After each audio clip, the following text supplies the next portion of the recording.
morning, students. This is Mrs. Juneja, your director, once again connecting with you through the poem A Thing of Beauty by John Keats, who was a British romantic poet. Although he was a surgeon by profession, but he preferred to become a poet, so he devoted himself completely to the task of poetry. Keats was basically a poet of nature and poet of love and beauty. So this poem, we begin with the poem now. A thing of beauty is joy forever. Its loveliness increases, it will never pass into nothingness. The first three lines I'm going to explain. A thing of beauty is a source of joy and happiness forever, till eternity. And its loveliness, its beauty will never fade away. It will increase, it will enhance as the time passes, and it will never ever pass into nothingness, meaning it will never perish. Beauty will always remain, it's eternal, and it will never perish, but will keep a bower quiet for us. Bower is a cluster of trees, a forest you can call it as. So it will keep the cluster of trees found in the forest quiet and still for us, and a sleep full of sweet dreams. It will provide us, this beauty will provide us such a sound sleep that we'll be able to enjoy sweet dreams in this sound and careless sleep. And health and quiet breathing, not only sound sleep, it will also impart good health and quiet breathing. It is not perturbed. Quiet here means unperturbed breathing, meaning quiet and very sound, very smooth breathing. It will give an opportunity. The beauty will give an opportunity to human beings to become healthy, enjoy sound sleep, and enjoy very quiet, smooth breathing. Therefore, on every morrow means morning. Therefore, on every morning, are we wreathing a flowery band to bind us to the earth? Is this beauty is the main cause? Is this beauty the main cause which is weaving, which is creating, which is weaving a flowery band which keep us connected to this earth, to this planet? The beauty is the main source which keeps us connected, bound to this earth. So therefore, on every morning, are we weaving a band made of flowers which keeps us connected, which keeps us bound to this earth. Spite of despotence, of the inhuman dearth of noble natures, this beauty is able to make us happy, even though there is sadness. Despotence means sadness, gloominess, sadness, sorrow. Although there is sorrow, why there is sorrow? Because of the shortage of noble souls. Because many people are wicked and less people are noble. So because of the dearth means shortage. Because of the shortage of noble souls, and because of the sadness and gloominess, still the beauty keeps us happy.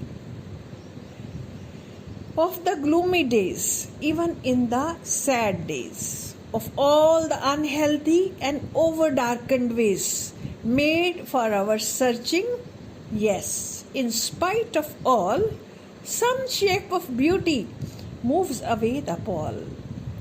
When we are experiencing unhealth, meaning bad health, we are having ill health, we are not feeling very healthy, when we are experiencing the pain of bad health, or because of some sadness, when we are enveloped and surrounded by sadness, and our searching eyes, exploring eyes, they keep on searching for happiness, and at that time, at that occasion, at that opportunity, the beauty, it wipes away that gloominess. Paul means gloominess. Paul means gloominess, seriousness, sorrow. And at that time, when we are surrounded, deeply surrounded, completely surrounded by sorrowfulness all around, despondence is there all around us, and our eyes are searching for some relief, some respite, then the beauty provides us beauty provides us an occasion to wipe away that pall, that sorrow. From our dark spirits, from our sorrowful spirits, that sorrow vanishes. Such the sun, the moon, trees old and young, sprouting a shady boon. So such is the beauty of these natural things like sun, moon, old and young trees which are sprouting, emerging, coming out. And they are a kind of blessing. Boon means blessing. They are a shady blessing for this earth. The planet is burning, it's being scorched by the heat of the sun, and trees are a blessing, particularly in the summer seasons. So boon is a blessing. For simple sheep and such are daffodils with the green world they live in, and clear rills that for themselves a cooling covert make against the hot season, the mild forest break, rich with a sprinkling of fair musk rose blooms. These simple sheep, meaning a constituent of nature, lovely daffodils, again a part of lovely nature, of this green world that is lovely, attractive, green nature. They live into that lovely nature. And clear rills mean rivers, sources of water, streams, and the clear water of the rivers that for themselves cooling covert make, they also provide coolness, respite to the heat which is experienced by the tired people and those who are being scorched by the excessive heat of the sun. So the clear rills, the clear water of the rivers provide them a respite from them against the hot season. Like today, we are experiencing extreme hot. We need some respite. And the river, the shady trees, the rivers, the daffodils, the sight of the daffodils, all these things collectively, they give us respite from this scorching heat. The mid-forest break, and in the mid of the forest, cluster of the trees, thick cluster of ferns. Ferns is a kind of trees, palm trees.